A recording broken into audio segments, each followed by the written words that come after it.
Hi friends, welcome to BioExplained, your non-stop solution for all your biology problems.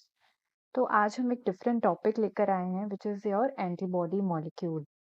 Antibody molecule का basic morphology मतलब actual में structure कैसा होता है वो आज हम क्विकली देखेंगे। छोटा सा वीडियो होने वाला है, so let's just get started with the video. तो हम देख सकते हैं कि यहाँ पे मैंने दो कलर्स यूज़ किए हैं एक अपने एंटीबॉडी मॉलिक्यूल को दिखाने के लिए, विजुअली रिप्रेजेंट करने के लिए। जो पिंक कलर का चेन है इसको हम क्या बोलेंगे? Heavy chain. ठीक है, एक एंटीबॉडी मॉलिक्यूल में ऐसे दो पिंक चेन दिख रहे हैं आपको, दो ब्लू चेन्स दिख रहे हैं, तो ये जो पिंक चेन्स हैं इनको हम हेवी चेन्स बोलेंगे, क्योंकि ये थोड़े, देखो आप देख भी रहे हो कि ये लंबे चेन्स हैं। ठीक है, तो ये हेवी चेन्स हैं। दूसरे जो ये ब्लू कलर की चेन्स हैं, these are actually your light chains. ठीक है, these blue ones are your light chains. अब ये हेवी क्यों है, लाइट क्यों है? देखो, जो एंटीबॉडी मॉलिक्यूल है बेसिकली किसका बना हुआ है? पॉलीपेप्टाइड मॉलिक्यूल है। ठीक है, तो पॉलीपेप्टाइड मतलब अमीनो एसिड्स का बना हुआ है। तो जिसमें ज्यादा पॉलीपेप्टाइड, जिसमें ज्यादा अमीनो एसिड्स हैं वो हैवी चेन हो गई, जिसमें कम अमीनो एसिड्स हैं वो लाइट चेन हो गई। ठीक है, बीच में ये जो ब्रिजेस हैं ये डाइसल्फाइड बॉन्डिंग होती है। This is your disulphide bonding, या हम डाइसल्फाइड ब्रिज भी बोल सकते हैं इसको। ठीक है, अच्छा, अब मेजर इम्पोर्टेंट पार्ट क्या होता है कि ये मॉलिक्यूल कैसा दिख रहा है आपको? वाई शेप का दिख रहा है। इसमें दो टाइप की चेन्स है, हैवी चेन और लाइट चेन। हैवी चेन भी कितनी है? 2, एंड लाइट चेन भी कितनी है? 2, इसलिए इसको H2L2 मॉलिक्यूल भी बोलते हैं। अब आप देखो, जो नीचे का पोर्शन होता है किसी भी एंटीबॉडी मॉलिक्यूल का, वो कभी भी चेंज नहीं होता, इसलिए इस रीजन को हम क्या बोलते हैं? Constant region. This is your constant region of your antibody molecule. लेकिन ऊपर वाला जो पोर्शन है it actually varies according to your antigen. जिस टाइप का एंटीजन आएगा उसके अकॉर्डिंग वो शेप होती है इस ऊपर वाले मॉलिक्यूल की, इस ऊपर वाली चेन के पार्ट की। इसलिए इस रीजन को हम क्या बोलते हैं? Variable region. This is your variable region. ठीक है, जैसा भी आपका एंटीजन एंटीजन आएगा उस टाइप से आपका ये रीजन प्रेजेंट होता है।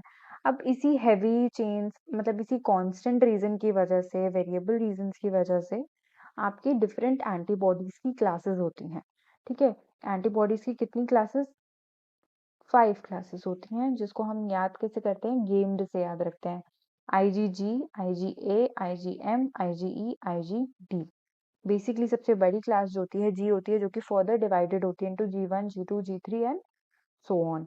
ठीक है, अब ये जो डिफरेंट एंटीबॉडीज मॉलिक्यूल हैं ये हम आगे आने वाले लेक्चर्स में देखेंगे, कवर करेंगे। सबसे सपोज हम जी की बात करते हैं, तो इफ इन केस जी जो है 150 किलो डाल्टन का आपका एक IgG का मॉलिक्यूल है, तो उसमें जो हैवी चेन होगी वो 50 किलो डाल्टन की होगी, and your light chain will be your 25 kilo Dalton. ठीक है, इस टाइप से ये heavy chain and light chains रखे जाते हैं। Okay, so these were your antibodies. कितने टाइप की होती हैं? 5, and this is your typical antibody molecule, जो कि आपको हर एक एंटीबॉडी में देखने को मिलेगा। ठीक है, अगर हम बात बात करें डिफरेंट, देखो डिफरेंट एंटीबॉडीज जो टाइप्स होते हैं उनके डिफरेंट उनकी कैटेगरीज होती हैं या फिर डिफरेंट फीचर्स होते हैं। जैसे अगर हम एम की बात करें तो एक पेंटामेरिक फॉर्म में से अपने आप को अरेंज करके रखता है। ठीक है, ऐसे ये पेंटामेरिक फॉर्म में अपने आप को अरेंज करके रखता है। अगर हम ए की बात करें तो ए मॉलिक्यूल कुछ इस तरह से प्रेजेंट होता है। तो ये डिफरेंट एंटीबॉडीज इन्हीं चेन्स के बेस पर डिफरेंट कैटेगराइज की गई हैं, जो कि हम आगे आने वाली वीडियोस में देखेंगे। यहाँ पर आपका क्या प्रेजेंट होता है? यहाँ पर ये जो रीजन होता है ये अपने आप को किसके थ्रू चेंज, ये वेरिएबल रीजन है, जैसा एंटीबॉडी एंटीजन आकर लगेगा उसके अकॉर्डिंग ये चेंज होगा।